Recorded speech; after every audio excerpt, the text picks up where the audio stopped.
شیخ علیہ الرحمہ کا معمول تھا کہ جب اپنے ساتھیوں میں سے کسی سے ملنا چاہتے جو دور دراز شہروں میں رہتے تو آپ حاضرین میں سے کسی کو فرماتے فلاں کا نام لے کر آواز دو، چنانچہ اس آواز کو وہ شخص جہاں بھی ہوتا سنتا۔ اس قسم کا ایک واقعہ آپ کے خادم نے بتایا۔ آپ کے خادم کہتے کہ میں آپ کے ساتھ ایک سفر میں شریک تھا۔ جب آپ حبوطہ کے مقام پر پہنچے تو آپ نے مجھے حکم دیا کہ کسی ٹیلے پر یا بلند جگہ پر چڑھ جاؤ اور آواز دو، الشیخ عمر باوزیر، 3 مرتبہ اس نام کی آواز لگانا۔ شیخ عمر اس وقت فیل نامی شہر میں تھے، چنانچہ میں نے آپ کے حکم کی تعمیل کی۔ 30 مرتبہ آواز دینے کے بعد میں نے شیخ عمر باوزیر کو کہتے سنا لبیک، میں حاضر ہوتا ہوں۔ پھر میں نے دیکھا کہ سامنے سے کپڑے کھینچتے ہوئے وہ جلد جلد چلتے آ رہے ہیں۔ آ کر بیٹھ گئے اور دونوں حضرات باہم گفتگو میں مصروف ہو گئے۔ میں ان سے ذرا دور ہٹ کر بیٹھا رہا، مجھے ان کی گفتگو کا کوئی علم نہ ہو سکا۔ پھر مغرب کا وقت ہو گیا، دونوں نے وضو کیا اور نماز ادا فرمائی اور ایک دوسرے کو الوداع کہا۔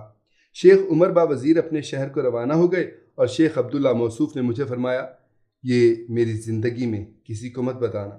میں نے آپ کے وصال کے بعد یہ واقعہ بیان کیا۔ شیخ کی ایک کرامت یہ بیان کی گئی ہے کہ آپ نے مکہ مکرمہ میں ایک شرابی کو شراب پینے سے روکا تو اس نے آپ سے عرض کی میں درزیوں کا کام کرتا ہوں اور شراب پی کر میں اپنے پیشے میں مدد لیتا ہوں، یعنی اس کے نشے میں بہت سا کام کر لیتا ہوں۔ آپ رحمۃ اللہ علیہ نے فرمایا اگر اللہ تعالیٰ اس کے بغیر تیرا کام بنا دے تو کیا مجھ سے تو وعدہ کر لے گا کہ آئندہ شراب نہیں پیوں گا؟ اس نے کہا جی ٹھیک ہے۔ شیخ رحمۃ اللہ علیہ نے اللہ تعالیٰ سے دعا کی کہ اس کی توبہ قبول کر لے اور اسے شراب سے بے پرواہ کر دے۔ چنانچہ اس نے توبہ کی اور اللہ تعالیٰ نے قبول فرما لی اور اللہ تعالیٰ نے اس کو شراب سے بے نیاز بھی کر دیا۔ آپ نے اس سے وعدہ لیا کہ کم از کم 3 راتیں توبہ نہ توڑے گا۔ 3 راتیں گزرنے کے بعد عبداللہ مذکور نے ایک کہنے والے کو یہ کہتے سنا فلاں آدمی کے لیے فلاں جگہ قبر کھودو کیونکہ وہ فوت ہو گیا ہے اور جو اس کی نماز جنازہ میں شریک ہوگا بخشا جائے گا۔ آپ اٹھے اور اس کے بارے میں لوگوں سے دریافت کیا تو معلوم ہوا کہ وہ اچانک انتقال کر گیا ہے، چنانچہ آپ نے اس کی نماز جنازہ ادا کی۔ ایک کرامت یہ تھی کہ ایک شخص کی زرعی زمین تھی اور آل احمد نے اسے تلف کرنے کی ٹھانی کیونکہ ان کی اس زمین والے سے عداوت تھی۔ چنانچہ وہ شخص سید عبداللہ کے پاس آیا اور ان سے درخواست کی کہ ان کے ہاں میرے لیے کچھ سفارش کرے۔ آپ گھوڑے پر سوار ہوئے اور وہاں پہنچ کر ان سے مطالبہ کیا کہ اس غریب کی زمین کو نقصان مت پہنچاؤ۔ انہوں نے آپ کی بات نہ مانی اور کہنے لگے اس کو ہم لازماً تلف کر کے چھوڑیں گے۔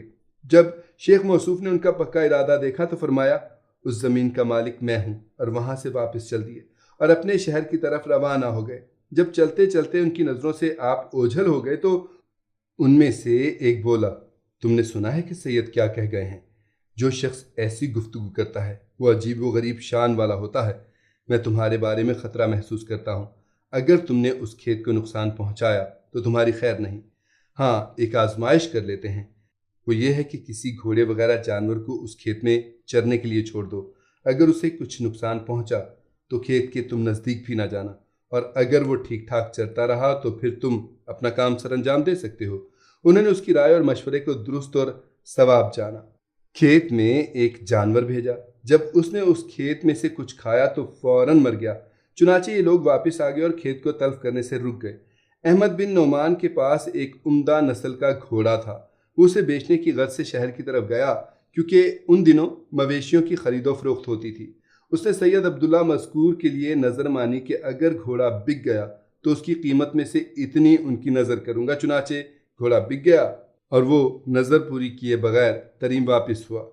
ادھر عبداللہ مذکور نے کسی کو بھیجا تاکہ اس سے نظر کا مطالبہ کیا جائے۔ جب وہ بس اس سے ملا اور نظر یاد دلائی تو اسے فوراً یاد آ گئی اور مقررہ رقم روانہ کر دی اور معذرت بھی کی۔ اس نظر کی کسی کو کوئی اطلاع نہ تھی۔ یوں ہی ایک واقعہ بن غیلان کے ساتھ بھی پیش آیا۔ اس کا ایک گھوڑا تھا جسے لے کر مسفار روانہ ہوئے اور سید مذکور کی نظر مانی کہ اگر یہ گھوڑا میری مطلوبہ قیمت کا فروخت ہو گیا تو میں شیخ موصوف کو سوسی کپڑا بطور نذرانہ پیش کروں گا۔ چنانچہ گھوڑا مطلوبہ قیمت پر بک گیا۔ جب یہ شخص واپس تریم آیا تو شیخ موصوف نے اس سے سوسی کپڑا طلب کیا۔ اس نے انکار کر دیا اور کہنے لگا میں نے کسی کا کچھ بھی نہیں دینا۔ آپ نے اسے کہا تو نے فلاں دن فلاں جگہ یہ نظر نہیں مانی تھی؟ اسے یاد آ گئی اور اس نے قسم اٹھائی کہ اس کا کسی کو قطعاً کوئی علم نہ تھا اور بھول جانے پر معذرت طلب کی۔ ایک کرامت یہ بھی مذکور ہے کہ آل بانجار کا ایک کھجوروں کا باغ تھا جو کارتش شہر کے نیچے تھا۔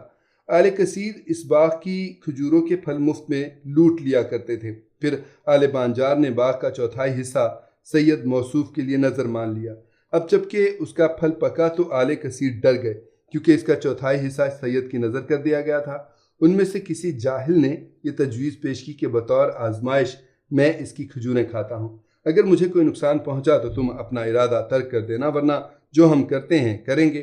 اس لیے ابھی چند کھجوریں ہی کھائی ہوں گی کہ مر کر زمین پر آ پڑا، جسے دیکھ کر ان سب نے ارادہ ترک کر دیا۔ اس کے بعد سید عبداللہ نے اپنا چوتھائی حصہ کسی مسجد کے نام وقف کر دیا۔ وقت گزرتا گیا، پھر کافی عرصے بعد آل کثیر کا ایک آدمی آیا اور اس نے کھجور سے کھجوریں توڑی۔ اسے دیکھ کر مسجد کے منتظم نے شیخ موصوف سے مدد طلب کی تو اس شخص کے ہاتھ کو جلا دینے والی بیماری لگ گئی، حتیٰ کہ وہ مر گیا۔